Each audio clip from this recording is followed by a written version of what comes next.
Hi, how are you today? The improved package has arrived. We're having it fitted in time for FP1. Have a look at the factory report. What is up, guys, and welcome. Hang on, you guys don't like this intro anymore. Let's change it up a bit. Let's go for something different.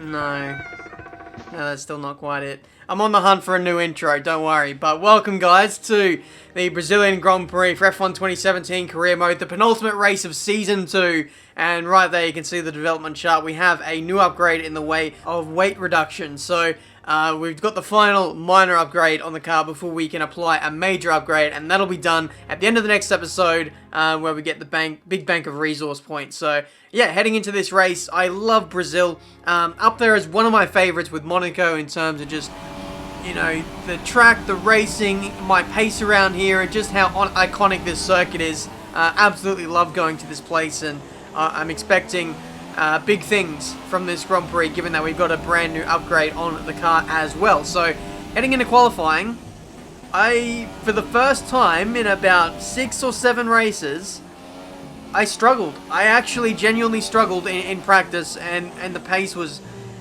not that great. I was, fiddling around with the setup and not really liking what the time trial setups had to offer me, and I still couldn't quite find that right balance of what I needed to get out of the car. So it was a bit of a struggle, and that continues into qualifying 1 now. 2 minutes to go in the session. I decided to up the front downforce in order to get more out of the corners. I felt like there was just a hint of understeer, and hopefully with a bit of track evolution as well, we can get a number that gets us through to qualifying 2. Fernando is quite actually on the pace. He's inside the top 10 at the moment and is really showcasing what he can do today. It's just down to me to nail this lap. This one has been a lot more smoother. I've been getting a lot more out of the middle sector. We've been pretty decent in the first and third sector, but it's the middle, surprisingly, where I was losing my time up against the AI, which was strange. But we're going to improve by 5/10, and around Brazil, that's a huge margin to gain. So this should get us through to qualifying 2 and secure into the next session. It does put us inside the top 10, right behind Fernando, and that is us safely through. So I can breathe, I can chill.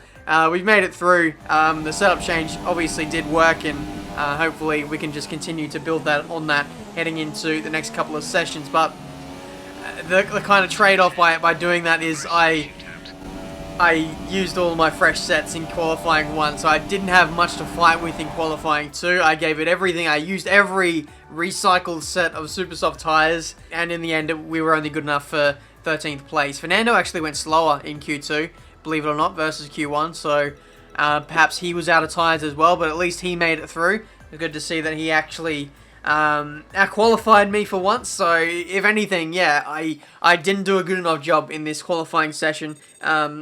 Plain and simple. So heading into the race, we might have a tough time of things as well. But we have a fresh-ish engine, so I guess again, there's no excuses for having a bad race at Brazil. But hopefully, like I said, the race pace is better.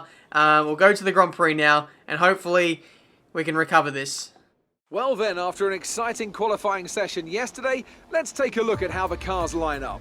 Young superstar Max Verstappen starts from pole position, with Nico Hülkenberg alongside. Looking down the rest of the grid, we have a McLaren, Magnussen, Lance Stroll and Vettel, Bottas, Wehrlein, Grosjean and Fernando Alonso, Hamilton, Ericsson, Felipe Massa and Ricciardo, Palmer, Raikkonen, Esteban Ocon and Carlos Sainz. Kvyat and Sergio Perez rounds off the grid. We're in a better grid position than we were expecting. Let's see if we can hold on to it. Thank you very much, Jeff. Isn't it funny how we, look the slowest we've looked all season, and yet we get the best starting position, I believe, so far in Season 2. It just goes to show that at this point in the season, how little qualifying means when a lot of engine penalties up in the air. But yeah, there we go. It would be nice actually to see before the weekend starts, or before the race starts, or even before qualifying starts, who's taking grid penalties, because that would be a real good insight into how the mind games or how the strategy would work for the weekend. But here we go, ready for the start of the Brazilian Grand Prix. 3rd place on the grid. Let's hopefully come away with a podium. Nice start. versus the guys around us. Verstappen absolutely went nowhere on his soft compound tyres, and now we're going to go up the inside, heading into turn 1. Hulkenberg, out of anyone, has actually taken the lead and is stretching his legs through the first 3 corners, and yeah, this has been a good start so far. We'll see if we can get Max Verstappen on the run into turn 1. He goes, turn 4, sorry. He goes defensive, and we try and hold around the outside, but I don't think we're going to get him. So Max has actually defended really well there, parking his car exactly where he needs to. He's got the inside for the next right-hander. It's really hard to pull off an overtake round the outside through there, especially on a Red Bull, and he holds on to the position. Again, we go for another little lunge there up the inside. Had to leave him space. I was very pinched on the inside, and again, Max comes out on top. Will we have a look into the hairpin? No, not quite. We might have to wait a couple of corners and see what the straight line speed is like. This McLaren Honda is very beastly in a straight line these days, especially up against the Renault powered cars. So now we'll see what we can do. We'll stick it up into rich revs. We are running with quite a bit of fuel, 5 laps worth of extra fuel. So yeah, we're going to be running in rich revs for a lot of this race. Up the inside into the start finish straight, and that is us up into P2 for this Brazilian Grand Prix. Thank you very much. Now let's go and chase down Nico Hulkenberg. We need to continue to march forward because the guys like Hamilton, Vettel, and Kimi Räikkönen are going to be on the charge. So yeah, just very crucial for us to continue to make progress and put more cars and time between us and the legitimate front runners. So yeah, we'll see how we go as well. By the way, the strategy for today is quite interesting. I was supposed to start on the soft compound tyres, I believe, just like Max Verstappen, but I thought I'd make the most of the supers and then maybe the softs to take us until the rain period. But there goes Lewis Hamilton already up the inside into turn 1, and he's actually made contact as well with one of the Haas drivers, possibly Romain Grosjean. I believe he lost a bit of his front wing making contact there at turn 1. But here we go with Lewis Hamilton up the inside into turn 4. That straight line speed is hard to compete with, and Lewis gets the position up the inside. We've dropped down to P3.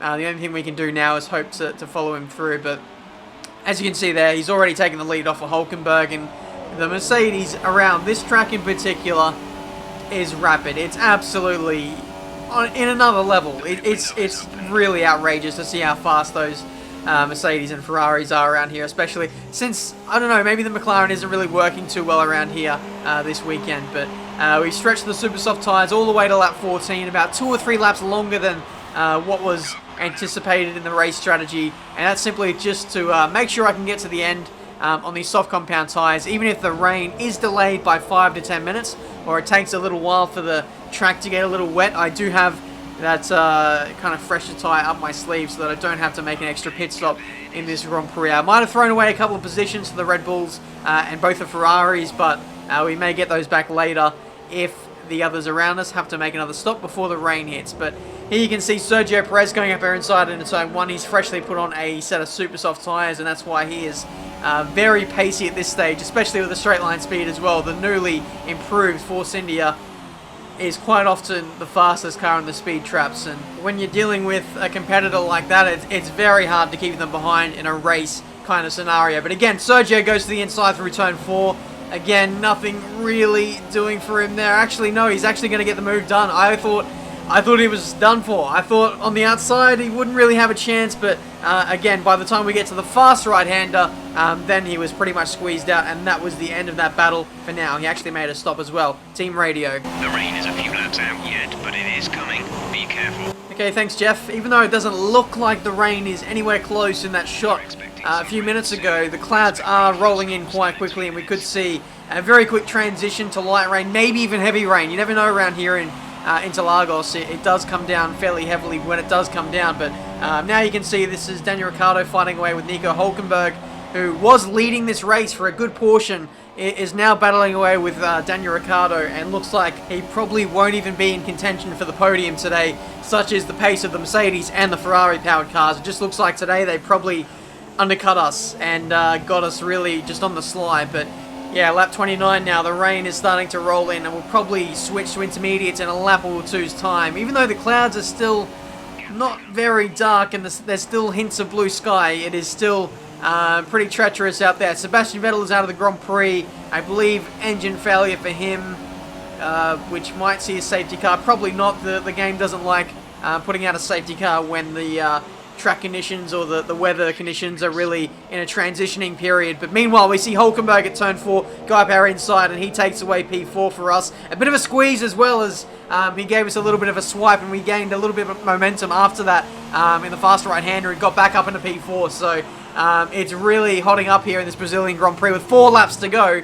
It's basically whoever leads into the pit lane will probably lead on the way out and will probably decide who gets 4th place in this Grand Prix. So yeah, just really desperate to keep him behind. The AI traditionally are pretty good in these conditions when it's low grip and the player is really struggling with no traction control, but we seem to have the measure of him for right now. But no, Hulkenberg is actually giving us a touch-up into the pit lane, and he's lost a bit of his front wing, so a really unlikely crash at a time that I really least expected. Hulkenberg just went in so deep to the pit lane that he almost resulted in me getting a speeding penalty. Look, watch him on board here. It says he's in reverse gear.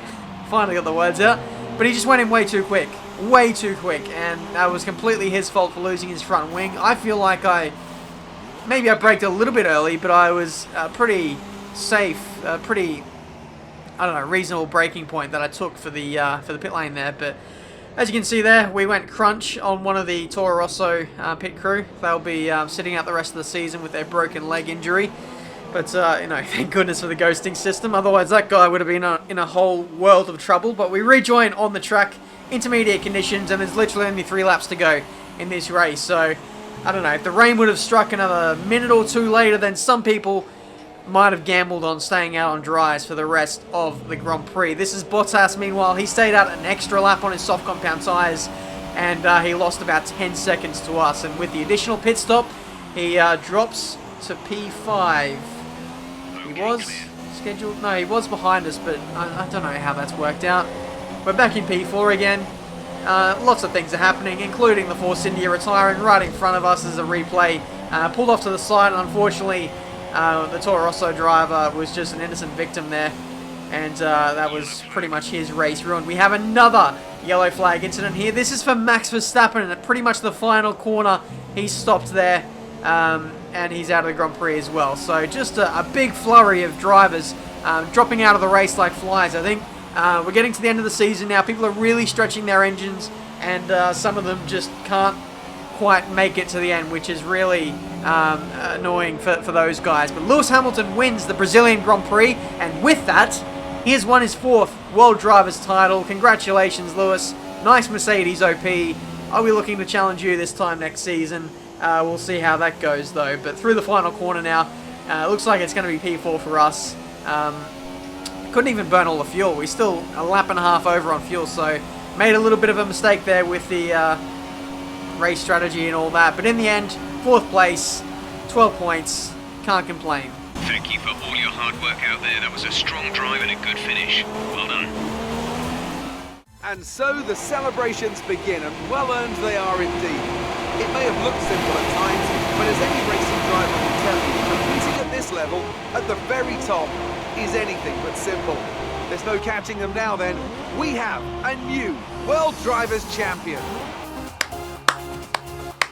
Congratulations, Lewis. That has been the Brazilian Grand Prix, guys. Hopefully you have enjoyed. Like I said, I would like to be in that position by this time next season, hopefully challenging for the title. We're going to have potentially some big upgrades heading our way. Like I said, we're going to be working on major engine upgrades and also a major chassis weight reduction upgrade. So that'll be transpiring in the off-season, and hopefully that can completely transform the car, as well as what other minor upgrades we can fit in the off-season as well, depending on the budget we get. But yeah, there we go. That's been the Brazilian Grand Prix. Looking at the timer, it's 14 minutes right now. So I think I should do something a little bit different, a little bit funny. I'm going to see if I can end off this video as quickly as I can to make it look like I crashed in this video. And if you guys in the comments can say, oh my god, Ben, I can't believe you crashed so early, blah, blah, blah. Troll people in the comments so that if they look, they're going to get screwed over and think that something almighty happened and then they just get trolled. That would be funny.